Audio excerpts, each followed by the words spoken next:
countless things to be upset, worked up, angry about. The world we occupy in Pakistan is also brings about with it certain amounts of anger. So it really is about what you're writing and how much of yourself do you want to put out there. It is always, if you talk about it from a purely literary sense, it always helps the story to be one. Welcome to In Sync, a podcast about the lives we all want to really live and figuring out how to get there. Hi everyone, welcome back to In Sync. I'm your host Anmol Irfan, and with Echoes Unmuted wrapped up, we're bringing you something a little bit different this week and going back to my love for literature with our guest who's just published his debut novel. Arslan Athar is a design researcher and writer based out of Lahore, Pakistan. He was a 2021 South Asia Speaks Fellow where he was under the mentorship of Fatma Bhutto, and his debut novel 40 Days of Mourning was published in 2025 in Pakistan, which is something that I'm personally super excited to explore. Arslan's fiction and non-fiction work has been published in numerous national and international publications. And Arslan, I'm so excited to have you here today. And if there's any one of our listeners who still, for some reason, hasn't come across your amazing work, I'm so excited that they'll be introduced to it now. Thank you so much, Anmol, for having me. I'm glad to be having this conversation with you. So let's get started right off the bat with what gets you out of bed in the morning with everything that you're doing and all the amazing topics that you explore. I really like this question, and I think my answer might be I'll just say it and then I can explain it. But I think the main emotion that I think that drives me in the morning is anger, but controlled anger, I would say, more than anything else. I think the world is the world as it is right now. Countless things to be upset, worked up, angry about. The world we occupy in Pakistan is also brings about with it certain amounts of anger. And I use that word not as a negative. It's not, okay, I'm sitting here and being, a bitter person, but that kind of the drive that comes from anger, I think, is something else entirely. And I think we don't talk about it much as a society. We think of anger as this very negative thing, and obviously, when it is expressed in that negative way, it is an ugly feeling. But I think, given the world and given the things that are happening, anger is the main thing that kind of keeps me going. I am able to write super. I wouldn't say well, but I'm able to write in a flow when I'm angry. I'm able to sort of get things done when I'm a little angry. But obviously, this isn't to say that I'm like shouting at people or having road rage, but a controlled anger where like, this thing needs to be done. Why is it happening? Or why are things structured the way that they are, etc., etc. So I think for me, slowly, maybe it's also a sign of aging. I'm saying this as I'm 30, so I'm not aged in that sense, but I think with each year I've just become angrier at things, but at the same time I've been able to control the rage as well and sort of channel it towards the right things, hopefully. So yeah, that would be my answer to that. Arslan, I think our listeners know that I start off all my podcasts with this question, regardless of our guest. And I think you definitely win the award for the most interesting answer because there's so much that I want to unpack here. But I first want to applaud you for making sure that you're channeling your anger into something other than road rage, because there is too much to that in Pakistan. There's too much, exactly. There's no need to add to it. But yeah, 100%. But also, I think this brings me to something else that I really wanted to explore, which is that I think anyone who's a writer, regardless of whether it's fiction or non-fiction, understands that writing is oftentimes a very personal experience. We might be reporting on something that might be completely distant to us, but the way that we're reporting that can sometimes be very personal or driven by personal gain. And I'm sure that with your book as well, there was so much that you were, managing. Were there times where you felt like you had to pull back with that anger or other emotion or that you were putting on the page, or was it the opposite? I mean, I'll answer this more broadly. When I say broadly, I mean broadly in terms of like my writing overall. Because with the book, with 40 Days of Mourning, while the sort of impetus for it, or the thing that sort of got me to that story, to that timeline, and also just to give context now to readers care. I've gotten so used to saying readers care, I forget that they're listeners also.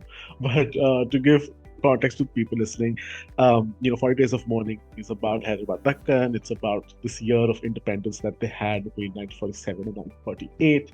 Um, and the story kind of takes place within that broader context. The impetus for me writing the story came from that fact. Hyderabad had a year of independence. So if you sort of look at the map of the Indian subcontinent on 15th August 1947, you see India, Pakistan, East Pakistan. And then in the middle of mainland India is this massive state, which is Hyderabad. Right? It's kind of, if you were to just draw the map of India at that time, so it's a hole in the middle, which is essentially what Hyderabad was. So that was the impetus for the book, because I never knew this growing up, although my father's family is from Hyderabad. And that was kind of where that the sort of history nerd in me took that rabbit hole and really just went with it. So the story, in that sense, if you were to talk about the plots within it, the characters, all of those things, have come out from research or have come out from different explorations of that time, not necessarily sort of anyone from the family having lived that kind of life, right? So it's personal in the sense where the place is personal, but the characters and the things that are happening are kind of a little bit distant from me personally as a person, as somebody distant from my family, all those things. But in a broader sense, right, when we talk about other fiction pieces I've written, short stories, if I talk about the non-fiction things I've done, then yes, that personal, and even with 40 Days of Mourning, there is obviously a bit of personal that comes in. And this is a question I get a lot, actually, especially when I do like writing workshops with young writers or people who are starting out with their writing, even if they're not necessarily young, but people who are just starting to write out, is, okay, how do I draw the line between myself and the work? Mm-hmm. And my answer to them and my answer to you, and this is always, okay, when you start writing, it is a personal experience, whether you intend for it to be or not. And it is up to you as the writer to decide where that line exists, right? You can talk about a certain incident that happens, you can report on a certain incident, you can write a certain story, but you have to be the person that draws the line and says, okay, this is where I say that my personal life ends and the story continues, right? I cannot look at this through the lens of myself. And of course, I think with South Asian families, we have the tendency of worrying, if somebody who is related to me reads this, how do they think, and all those connotations that come with that. But I think it's truly a question of what are you comfortable sharing and what are you comfortable putting out to the world, especially in nonfiction. I've written a lot of personal essays, and I've written essays about cultural phenomena through the lens of my own life or my experience of things that I've seen. And a lot of times, being vulnerable or being open is the thing that helps push the story along. It is an uncomfortable position to be in. Writing is not, a cushy career in that sense. You have to be uncomfortable with yourself, with the world, everything around you. So I wrote a piece, I remember, for Geo on for Men's Mental Health Month, and it was about sort of growing up and being bullied and all those things. And I had to really contend with that feeling of what it was like growing up and how that affected me in my personal life. And I had to confront the fact that while I was being bullied at school, I was at that time not able to channel that rage at home very well. So I was angry with everyone else around who I could be angry. So I had to contend with that fact, and it helped the overall story because it didn't just paint me as a victim, but it also shows nuance in that sense, where the victim can also be the person that might perpetrate the same thing forward, and how that can help, tie things up nicely in a story sense. So it really is about what you're writing and how much of yourself do you want to put out there. It is always, if you talk about it from a purely literary sense, it always helps the story to be vulnerable. But of course, you have to be the person that decides how much vulnerability are you sharing with the reader at the end of the day, because you also don't want to be left sort of like a hollow version of yourself. You still want to obviously hold parts of yourself that are true and not have everything be on the page. But of course, you have to, that's a constant question. I don't think there's ever there's an answer that I can say today that might hold tomorrow. It's honestly a question that continues on and on. depending on what you're writing, always. Your personal life and your experiences always color um, the way you write, and that's honestly the special thing that each person who writes brings to the table. But how much of it are you sharing? That I think is really dependent on uh, the person at the end of the day. And I think that really is the main, crux of things. With the book, I had the privilege of having that distance between the story and myself. There are short stories and other stories that I'm thinking of writing as well, where I know I'm going to have to be a lot more vulnerable. And um, I'll probably do the first writing exercise without caring about it and just write it as vulnerably as I can. And then the question of editing and what gets removed will come at that point. And then truly it's that day and how I'm feeling and what I want to put out there that drives what the edit will be at the end of the day. I think that's such an honest approach to it, right? How this vulnerability and what we're okay with changes so much. And I just want to take this second to go a Yeah. little bit off track and tell people that this is exactly why I don't think AI can ever really replace human writers. Yeah, maybe for like copy or stuff that's just SEO or whatever, and I might be wrong in that as well. I don't have experience with that at all. But in terms of deep writing, in terms of novels, reporting, short fiction, non-fiction, whatever it is, like you said, so much of what we do as writers is informed consciously and subconsciously by our own experiences. And I think that's one thing that makes your book stand out as well, right? That you said that you had that distance, but there's still that personal connection, because there's so many people saying that, oh, South Asian literature is all about partition stories.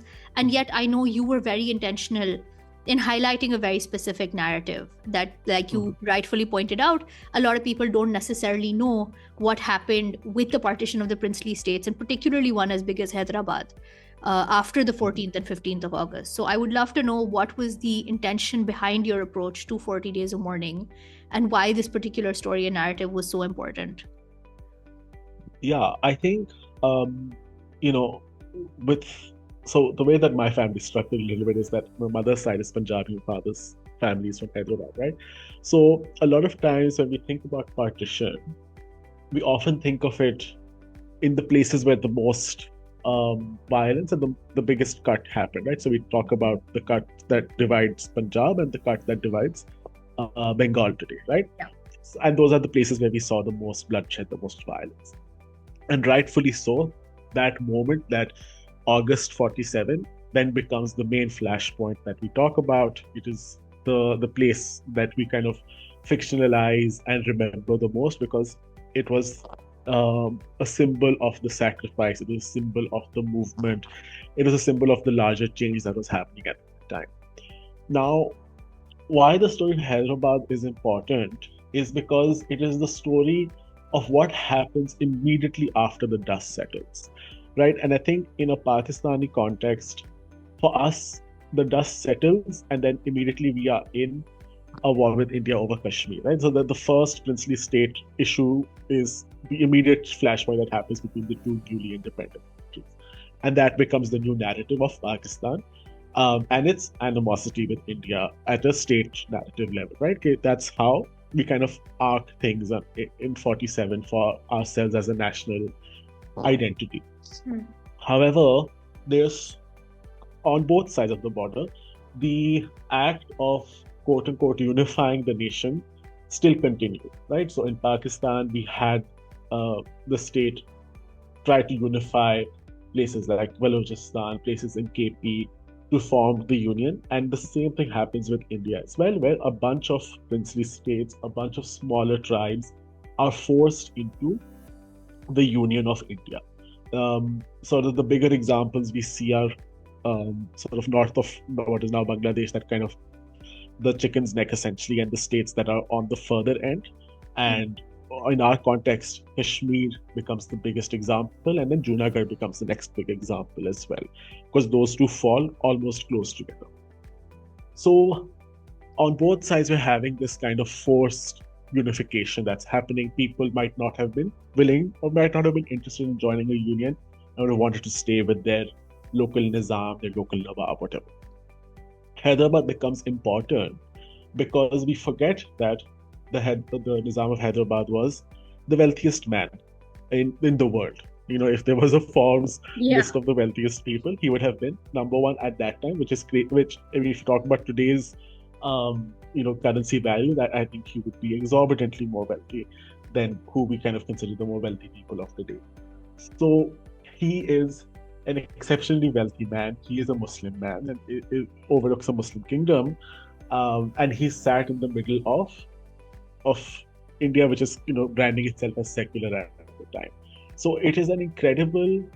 Um, for me, it was incredible to think that he was able to hold on to his state for that year, even, right? Because you have this large state that is enrapturing you, and it's capturing you in its entirety.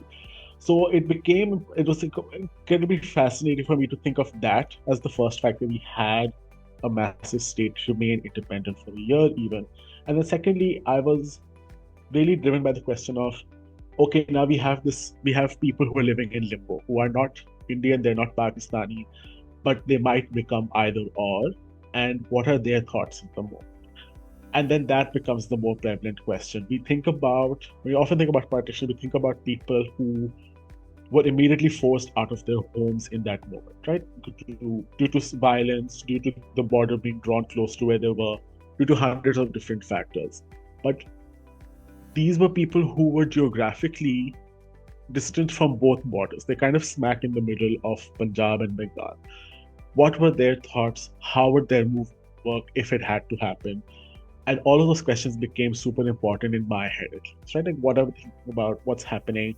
And then also, if you consider the fact that India essentially annexes this state in September of 48, what was there is a larger political sense that happens, right? You have the Nizam, have the negotiation that's happening, the British, like all these people, larger stakeholders are obviously involved, but then what are the people thinking at this time, or what is a person at this moment thinking?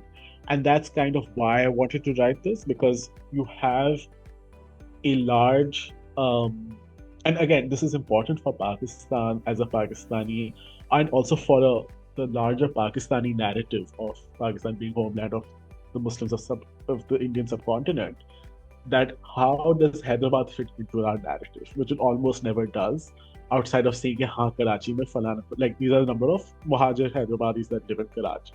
So what was that emotion, what is that sentiment?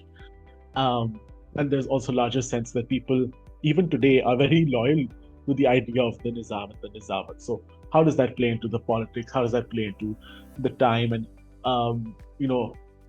I just found all of those things fascinating. And within that, this story that essentially takes place in this 1 year kind of was born from that kind of obsession with that question, which is why I wanted to sort of put it together. I mean, you're really feeding the history nerd in me with all of this information. So I think definitely for anyone who is even mildly interested in what's been happening in our part of the world for the last century almost, I would definitely recommend reading this book. And I think anyone who is not interested in what's happening in our part of the world should be interested, because it is our history. And it influences so much of what we see happening today, right? The aftermath and the trickle-down effect is not gone of all these things that have happened. And you see that in the nonfiction work that you report on. Even in your nonfiction work, I've noticed that you focus not just a lot on social justice and human rights, but in a very specific people-centric way, sort of the same way that you're describing 40 Days of Mourning.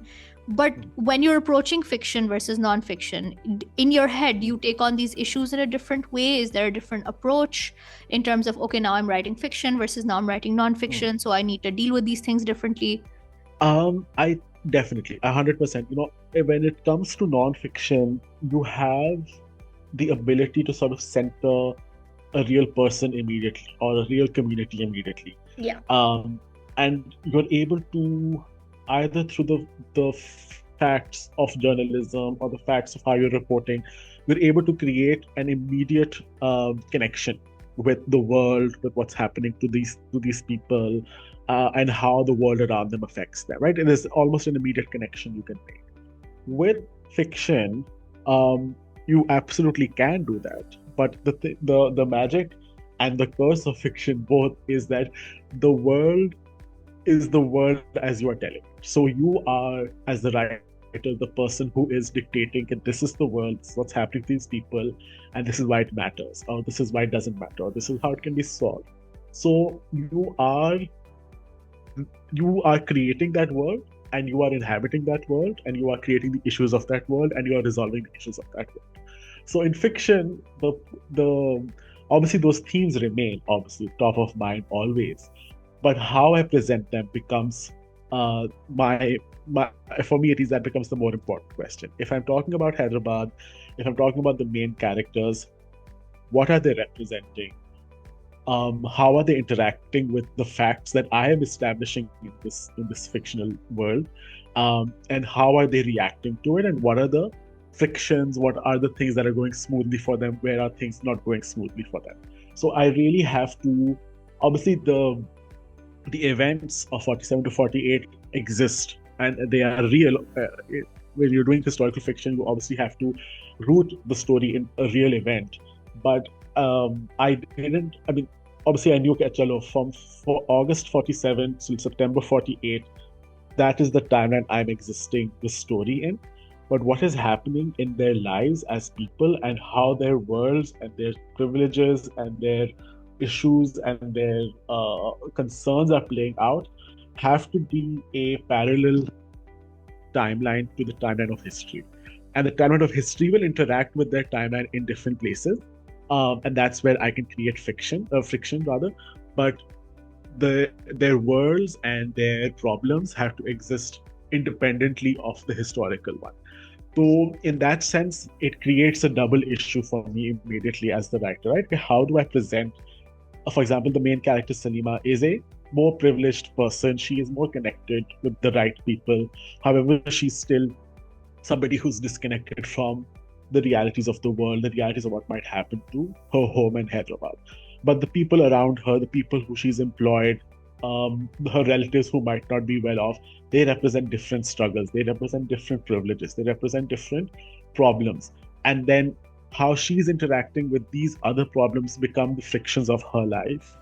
And then at the same time, there's the larger shadow of history, this larger shadow of invasion and partition that's happening. And then she has to contend with all of these things and move forward with her life and with the things that are happening. So fiction creates a lot of these problems for you as the writer, because you have to establish all of these markers and all of these things. But at the same time, it gives you a lot of freedom with how you are expressing them.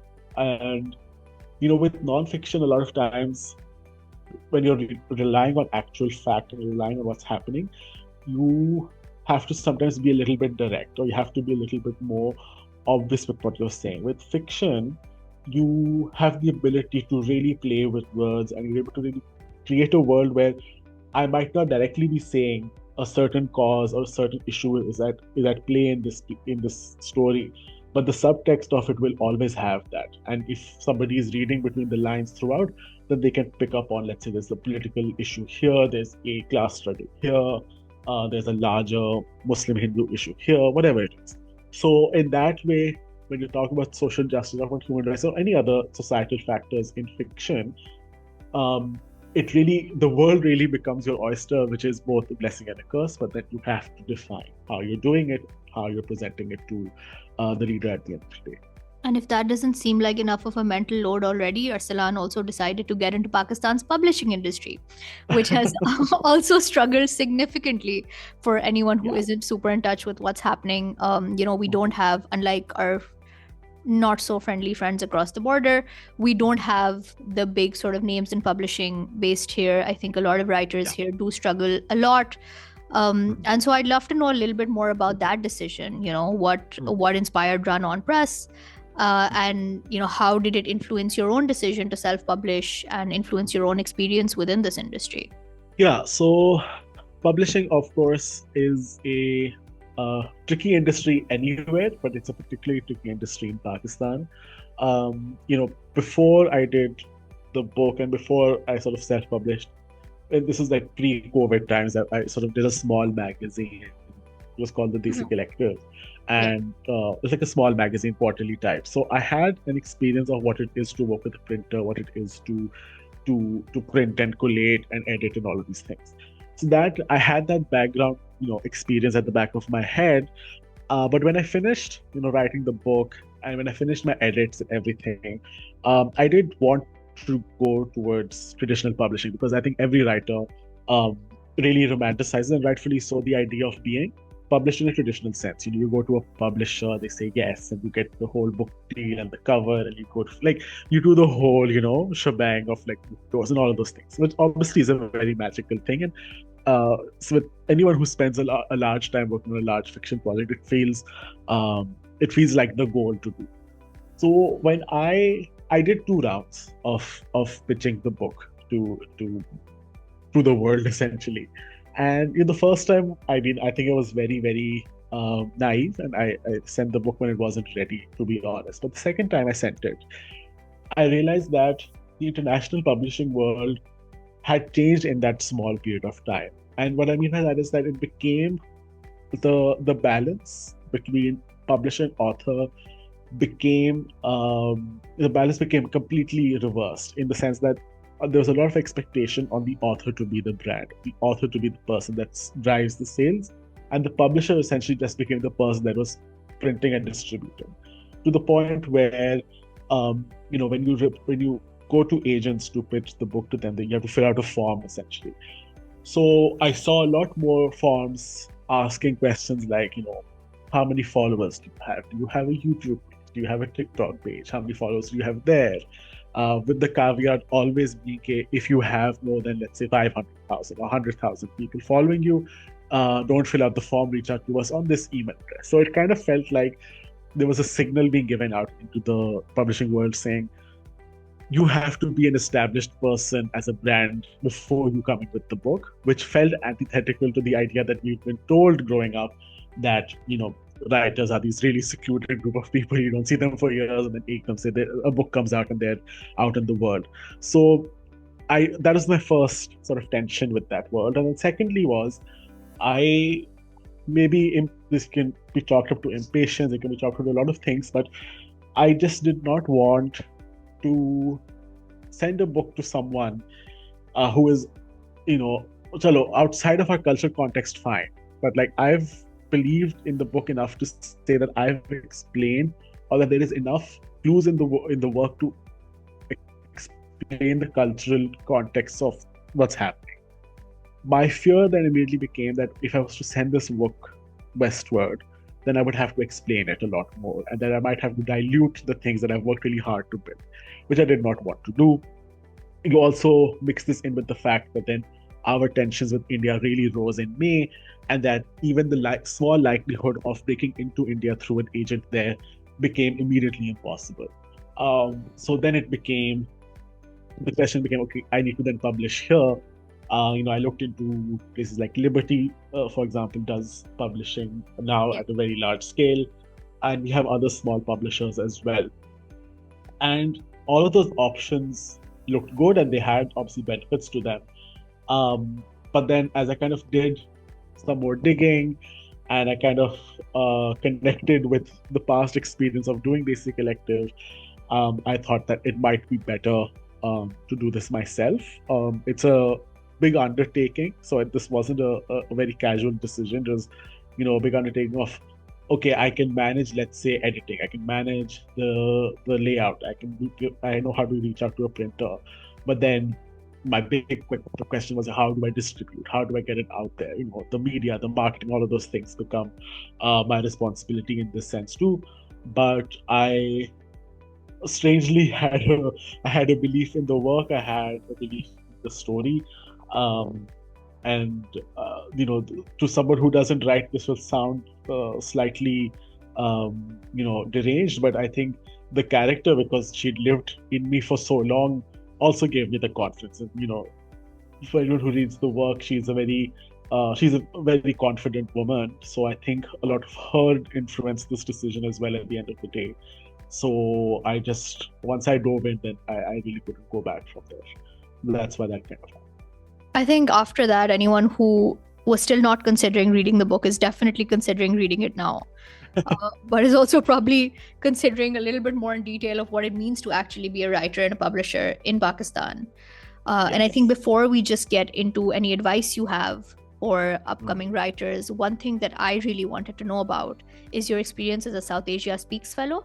I know this happened a couple of years ago, but the fellowship is something that is a very big deal for a lot of people in South Asia, and rightfully so. And to be mentored under a writer like Fatma Bhutto, I think everyone would just love to know what that experience was like and how that shaped your journey as a writer. Absolutely. I think when I joined the fellowship, the book was kind of in a different place. When I say that, I mean the story looked a little different. The point of view was a little different. There were things about it that don't exist in the text as it does today.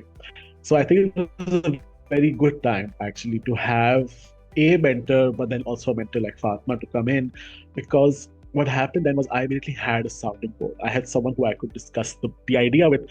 It was too raw to discuss with other writer friends because I wasn't sure what it meant yet.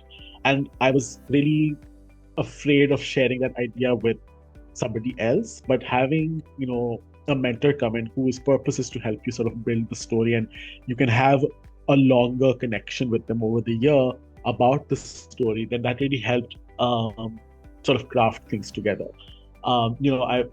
Having Fatma Bhutto as the mentor was very, very helpful because she was incredibly invested in the process as well.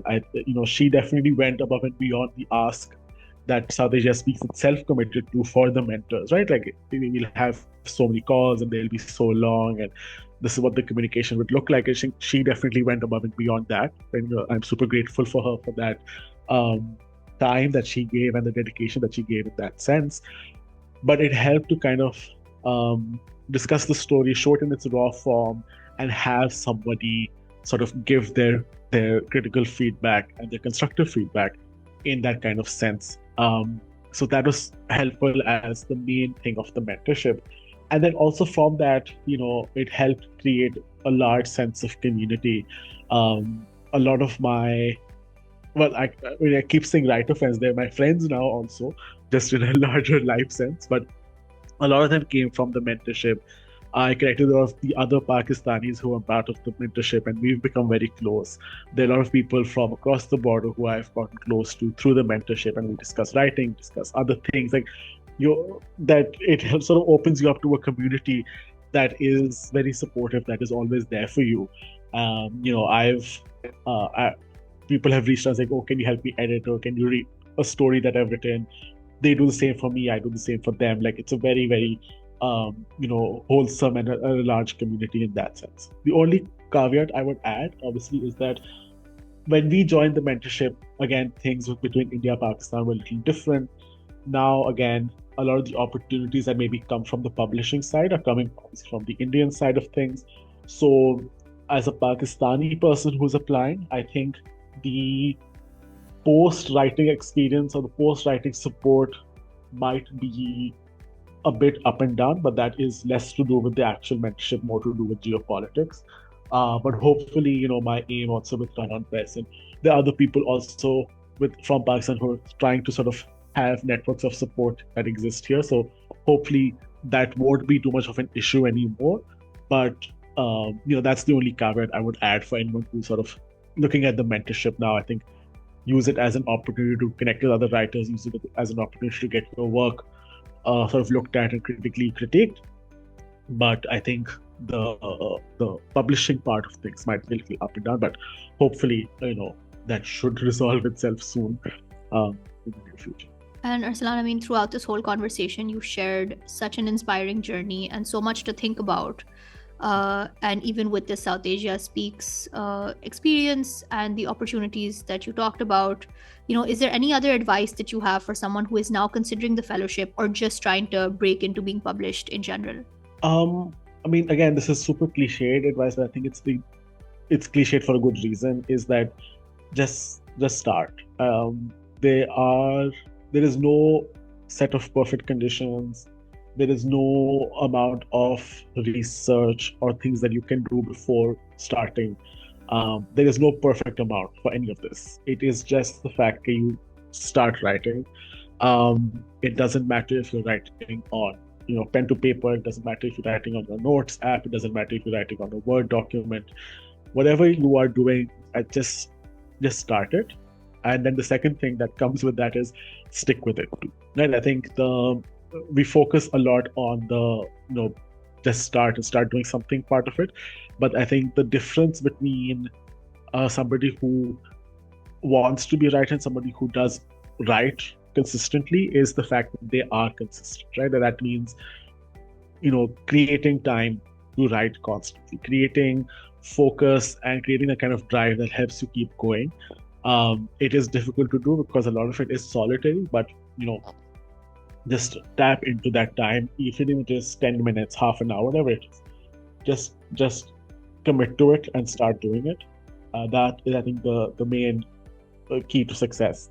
And then I think the other thing also is a lot of times we focus on the publishing aspect. And I know that I'm saying this now as somebody who is published, but when you start writing, it isn't about that. I think publishing is a very secondary or tertiary step. It's not the primary. So the primary step is that you write for yourself first. You write the story you want to tell, and then you edit it and you make it better. You remove things, you add things, whatever you need to do, you do. But you begin for yourself. You write, rewrite, you rewrite again, you rewrite a few more times, you edit, and then if you feel it is ready to be shared with the world, you then share it with the world. But it is, sort of take the step and begin. And then also, I think the other thing is, there are so many stories out there. There are so many people out there. The notion that your idea needs to be unique or that your idea needs to be a wholly new idea is kind of unrealistic in today's day and age. But what is realistic is that you can add your individual spin, your individual point of view to it. So with those things in hand, just begin. And if you think you're a bad writer, that isn't something that exists. Honestly, if I look back at my first draft, it is horrible. I don't want to ever read that draft again.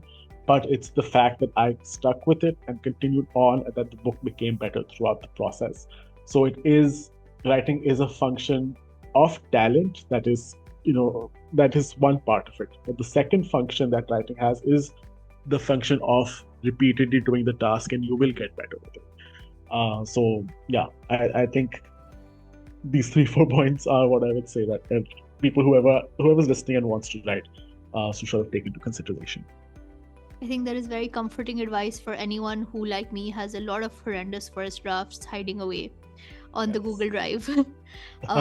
And with that, I think we let our listeners think a little bit more about everything you said, and hopefully, buy your book as soon as they have listened to this podcast. I will be sharing the details of where you can buy the book directly from Arslan down below in the description, as well as I believe you have e-versions as well for anyone who's interested. Yes. So I'll be sharing all those links with Arslan's work. And Arslan, thank you so much for being such an amazing and insightful guest. It was lovely to have you today. Thank you so much for having me. This was great.